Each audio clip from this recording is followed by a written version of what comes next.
Kidlat News Updates. Mga balita ngayon, 4 na most wanted sa Central Luzon arestado. 50% discount sa mga tren para sa mga estudyante ipinatupad ngayong araw. Dating kuta ng Abu Sayyaf sa Sulu na biyayaan ng water purification system. Ako po si Cesar Soriano para ihatid ang nangungunang mga balita sa buong kapuluan ngayon. 4 na most wanted person sa gitnang Luzon ang naaresto sa magkakahiwalay na operasyon ng Police Regional Office 3 kamakailan.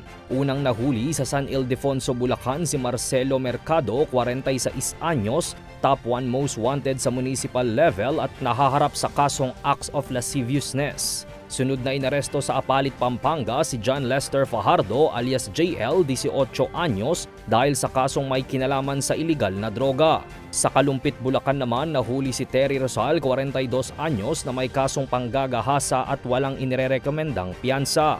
Panghuli naman na nahuli sa DRT Bulacan si Ernesto Jordan, 53 anyos dahil sa kasong paglabag sa Firearms Law o Republic Act 10591. Ayon kay Pro-3 Regional Director Police Brigadier General Jean Fajardo, patunay ito ng tuloy-tuloy at seryosong kampanya ng PNP laban sa kriminalidad. Hinihikayat din ang publiko na makipagtulungan sa otoridad para sa kapayapaan at kaayusan sa rehiyon. Magandang balita sa mga estudyante. Simula ngayong araw, June 20, makakatanggap ng 50% discount ang lahat ng mag-aaral na sumasakay sa MRT-3, LRT-1 at LRT-2. Ito ang pagkukumpirma ng Department of Transportation o DOTR, alinsunod na rin sa utos ni Pangulong Ferdinand Marcos Jr. na matulungang maibaba ang gastusin ng mga estudyante ngayong pasukan.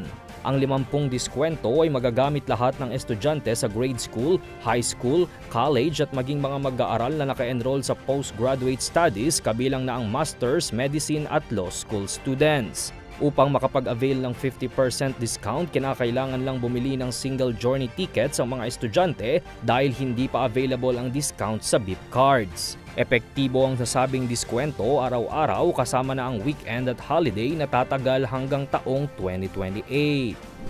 Formal lang itinurn over ng Joint Task Force Orion, katuwang ang US Civil Military Support Element at US Marine Special Operations Task Force 511.2 ang isang 750-liter Lifesaver C2 drinking water purification system at 17 water purification jerrycans sa komunidad ng Minis Island.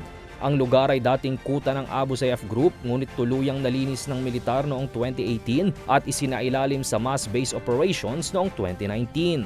Ayon sa ulat, nagsimula ang request para sa naturang kagamitan noong March 2022 at matapos ang 3 taong pagtutulungan natupad ang layunin. Kasama sa proyekto ang 103rd Infantry Brigade, 35th Infantry Battalion, 13th Special Forces Company at Service Support Battalion ng 11th Infantry Division. Ang hakbang na ito ay bahagi ng tuloy-tuloy na pagtutok sa rehabilitasyon ng mga conflict-affected areas sa Sulu sa pamamagitan ng development at civil-military partnership. Para sa Kidlat News Channel, ito si Jai Reyes, nag-uulat. Ako po si Cesar Soriano, kasama nyo sa bawat pagputo ng balita.